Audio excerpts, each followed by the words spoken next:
നമസ്കാരം. അംബിക ജ്യോതിഷത്തിലേക്ക് സ്വാഗതം. വിവാഹ വിഷയത്തിൽ സ്ത്രീ പുരുഷ ജാതകങ്ങൾ പരിശോധിക്കുമ്പോൾ നക്ഷത്രങ്ങൾ തമ്മിലുള്ള പൊരുത്തമാണ് ഏറെ പേരും പ്രാധാന്യം കൊടുക്കുന്നത്. ചന്ദ്രൻ മനസ്സിൻ്റെ കാരകത്വമാണ്. ഇവിടെ രണ്ട് മനസ്സുകൾ തമ്മിലുള്ള പൊരുത്തമാണ് നക്ഷത്രപ്പൊരുത്തം. നക്ഷത്രപ്പൊരുത്തത്തിൽ 10 പൊരുത്തങ്ങൾ ആണ് നോക്കുന്നത്. അതിൽ 4.5 പൊരുത്തം മുതൽ 5.5 പൊരുത്തം വരെ മധ്യമമായി കണക്കാക്കുന്നു. 5.5 മുതൽ 10 വരെ ഉത്തമമായും കണക്കാക്കുന്നു. 4.5 പൊരുത്തത്തിൽ താഴെ നിൽക്കുന്നവ അധമമായും കണക്കാക്കുന്നു. 10 പൊരുത്തത്തിൽ വശ്യപൊരുത്തത്തിന് ഏറെ പ്രാധാന്യമുണ്ട്. വശ്യരാശിയിൽ വരുന്ന നക്ഷത്രങ്ങൾ തമ്മിൽ വിവാഹത്തിന് വളരെ അനുയോജ്യമാണ്. വേദനക്ഷത്രങ്ങൾ തമ്മിൽ വിവാഹത്തിന് അനുയോജ്യമല്ല.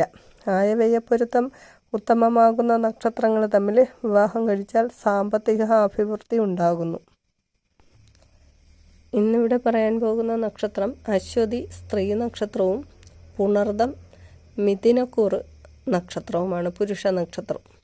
രാശിപ്പൊരുത്തം അധമമാണ്. രാശ്യാധിപ പൊരുത്തം ഉത്തമം. വശ്യപ്പൊരുത്തം അധമമാണ്. സ്ത്രീ ദീർഘ അധമമാണ്. ദിനപ്പൊരുത്തം അധമമാണ്. മാഹേന്ദ്രപ്പൊരുത്തം ഉത്തമമാണ്. ഗണപ്പൊരുത്തം ഉത്തമമാണ്. യോനിപ്പൊരുത്തം അധമമാണ്. രഞ്ജുപ്പൊരുത്തം ഉത്തമമാണ്. വേദപ്പൊരുത്തം ഉത്തമമാണ്. അങ്ങനെ ഇവിടെ 5 പൊരുത്തങ്ങളുണ്ട്. മധ്യമമായിട്ട് കണക്കാക്കാം ഇവർ തമ്മിലുള്ള വിവാഹ ജീവിതം.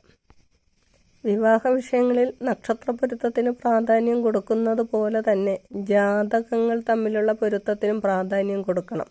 നക്ഷത്ര പൊരുത്തം എന്ന് പറയുന്നത് 2 മനസ്സുകൾ തമ്മിലുള്ള പൊരുത്തമാണ്. ജാതക പൊരുത്തം എന്ന് പറയുന്നത് 2 വ്യക്തികൾ തമ്മിലുള്ള പൊരുത്തമാണ്. അവർ ജനിക്കുന്ന സമയത്തെ ആസ്പദമാക്കിയാണ് ജാതകം ഗണിക്കുക. ആ സമയത്ത് നിൽക്കുന്ന ഗ്രഹങ്ങൾ ഈ വ്യക്തികളെ എത്രമാത്രം സ്വാധീനിക്കുന്നു, അവരുടെ വ്യക്തി ജീവിതത്തിലും വിവാഹ ജീവിതം, സന്താന കാര്യങ്ങൾ, മറ്റ് ഒട്ടനവധി കാര്യങ്ങളെ സംബന്ധിക്കുന്ന വിഷയങ്ങൾ ആ പറയുന്ന സമയത്തെ ആസ്പദമാക്കി എടുക്കുന്ന ജാതക വിശകലനത്തിൽ കൂടെ സാധ്യമാവുകയുള്ളൂ. അപ്പോൾ ഇവിടെ ജാതകത്തിന് വളരെയധികം പ്രാധാന്യമുണ്ട്. 10 പൊരുത്തങ്ങളും ഉത്തമമായിട്ട് വരുന്ന വിവാഹ ജീവിതം അനുകൂലമല്ലാത്ത സാഹചര്യങ്ങൾ വന്നു ചേരുന്നുണ്ട്. അപ്പോഴൊക്കെ ചോദ്യം ഇങ്ങനെയാണ്: 10 പൊരുത്തം ഉണ്ടെന്ന് പറഞ്ഞിട്ട് പോലും നമ്മുടെ വിവാഹ ജീവിതം അനുകൂലമല്ലാതെ പോകുന്നു. അതിൻ്റെ ഏറെക്കുറെ കാരണമെന്ന് പറയുന്നത് 2 നക്ഷത്രങ്ങളെ തമ്മിൽ പൊരുത്ത വിഷയങ്ങളിൽ പരിഗണിച്ചതുകൊണ്ടാണ്. 2 വ്യക്തികളെ തമ്മിലാണ് അവിടെ പരിഗണിക്കുകയാണെങ്കിൽ ആ പറയുന്ന ആളിൻ്റെ ഗ്രഹങ്ങളുടെ അവസ്ഥയെ പരിഗണിച്ച് എങ്ങനെയാണ് അവരുടെ ജാതകത്തിൽ 7ാം ഭാവത്തിനെ ചിന്തിക്കും. ലഗ്നം എന്ന് പറയുന്നത് ആ വ്യക്തികൾ ജനിക്കുന്ന സമയത്തെ എടുക്കുമ്പോൾ ലഗ്നം എന്ന് പറയുന്ന ഒരു രാശി വരുന്നുണ്ട്. അത് ആ വ്യക്തികളാണ്. 7ാം ഭാവം എന്ന് പറയുമ്പോൾ അവരുടെ വിവാഹ വിഷയങ്ങളെ സംബന്ധിക്കുന്ന കാര്യങ്ങൾ. 7ാം ഭാവത്തിൽ നിൽക്കുന്ന ഗ്രഹം, 7ാം ഭാവാധിപൻ്റെ അവസ്ഥ, 7ാം ഭാവകാരകത്വമായ വിവാഹകാരകത്തിൻ്റെ ഗ്രഹമായ ശുക്രൻ്റെ അവസ്ഥ ഇത്യാദി കാര്യങ്ങളെ പരിഗണിച്ചാണ് വിവാഹ വിഷയങ്ങൾ എടുക്കേണ്ടത്. ഇവിടെ പാപസാമ്യം എന്നുള്ളൊരു വിഷയത്തെ പരിഗണിക്കുമ്പോൾ ഒരു വ്യക്തിയുടെ വിവാഹ വിഷയങ്ങൾക്ക് അടിസ്ഥാനപരമായിട്ടുള്ള ഒട്ടനവധി കാര്യങ്ങൾ കോർത്തിണക്കുമ്പോൾ പാപസാമ്യ വിഷയങ്ങൾക്ക് ഏറെക്കുറെ പ്രാധാന്യമുണ്ട്. ചിന്തിക്കേണ്ട വിഷയം ലഗ്നരാശിയിൽ, 2ാം രാശിയിൽ, 4ാം രാശിയിൽ, 7ാം രാശിയിൽ, 8ാം രാശിയിൽ, 12ാം രാശിയിൽ പാപഗ്രഹം സ്ത്രീ ജാതകത്തിന് നിൽക്കുകയാണെങ്കിൽ അതുപോലെ തന്നെ പുരുഷ ജാതകത്തിനും പാപഗ്രഹം നിൽക്കണം. ചന്ദ്രൻ നിൽക്കുന്ന രാശി 2ാം രാശി, 4ാം രാശി, 7ാം രാശി, 8ാം രാശി, 12ാം രാശി. സ്ത്രീ ജാതകത്തിൽ പാപഗ്രഹം നിൽക്കുകയാണെങ്കിൽ അതുപോലെ തന്നെ പുരുഷ ജാതകത്തിലും പാപഗ്രഹം ഉണ്ടായിരിക്കണം. ശുക്രൻ നിൽക്കുന്ന രാശി അതിൻ്റെ 2ാം രാശി, 4ാം രാശി, 7ാം രാശി, 8ാം രാശി, 12ാം രാശി. ഈ രാശികളിൽ സ്ത്രീ ജാതകത്തിൽ പാപഗ്രഹം നിൽക്കുകയാണെങ്കിൽ പുരുഷ ജാതകത്തിലും അതുപോലെ തന്നെ പാപഗ്രഹം നിൽക്കണം. ഇവിടെയാണ് പാപസാമ്യം എന്നുള്ള വിഷയത്തെ പരിഗണിക്കേണ്ടത്. അതുപോലെ സ്ത്രീ ജാതകത്തിലാണെങ്കിലും പുരുഷ ജാതകത്തിലാണെങ്കിലും ചൊവ്വാദോഷം എന്നുള്ളൊരു വിഷയം വരുന്നുണ്ട്. അപ്പോൾ ചൊവ്വ ദോഷപ്രദനാണെങ്കിൽ ദോഷപ്രദമായിട്ടുള്ള വിഷയങ്ങൾ സ്ത്രീ ജാതകത്തിലുള്ളതുപോലെ തന്നെ പുരുഷ ജാതകത്തിലും വരണം. എങ്കിൽ മാത്രമേ അവയെ പാപസാമ്യത്തിൽ പരിഗണിച്ചെടുക്കാൻ പറ്റുകയുള്ളൂ.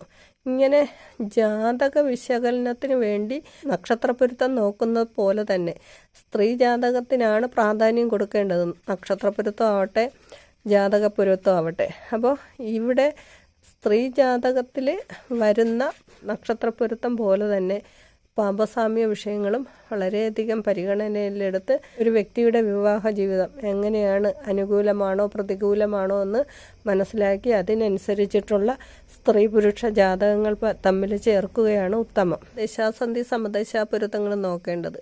ഇവ നോക്കുന്നത് ജാതക വിശകലനത്തിൽ കൂടെ മാത്രമേ ആ കാര്യങ്ങൾ മനസ്സിലാക്കി എടുക്കാൻ പറ്റുള്ളൂ. അപ്പോൾ നക്ഷത്ര പൊരുത്തം നോക്കുന്ന അതേ പ്രാധാന്യം ജാതകങ്ങൾ തമ്മിലുള്ള വിശകലനം കൂടി ചെയ്തുകൊണ്ട് പോവുക എന്നുള്ളതാണ് വിവാഹ വിഷയങ്ങൾക്ക് പ്രാധാന്യം കൊടുത്തുകൊണ്ട് പൊരുത്ത വിഷയങ്ങൾ പരിഗണിക്കേണ്ടത്. എത്രമാത്രം പൊരുത്തമൊക്കെ പരിശോധിച്ചാലും പരസ്പരം അങ്ങോട്ടും ഇങ്ങോട്ടുമുള്ള അഭിപ്രായ വ്യത്യാസങ്ങളൊക്കെ ഉണ്ടാകുന്ന സന്ദർഭത്തിൽ സാമ്പത്തികപരമായിട്ടുള്ള ബുദ്ധിമുട്ട്, സന്താനപരമായിട്ടുള്ള ബുദ്ധിമുട്ട്, ആരോഗ്യപരമായിട്ടുള്ള ബുദ്ധിമുട്ട്, അതുപോലെ തന്നെ ഭാര്യ ഭർത്താക്കന്മാർ തമ്മിലുള്ള വേർപാടുകൾ, ഇങ്ങനെയൊക്കെ ഒട്ടനവധി കാര്യങ്ങൾ വരുമ്പോൾ എന്താണ് അതിന് പരിഹാരമെന്ന് മനസ്സിലാക്കി അതിനനുസരിച്ചിട്ടുള്ള പരിഹാര കർമ്മങ്ങളൊക്കെ ചെയ്തു പോവുകയാണെങ്കിൽ വിവാഹ വിഷയങ്ങളെ സംബന്ധിക്കുന്ന കാര്യങ്ങളിൽ ഉണ്ടാകുന്ന കുടുംബജീവിതത്തിലുണ്ടാകുന്ന പ്രശ്നങ്ങൾക്കൊക്കെ പരിഹാരമുണ്ടാകും.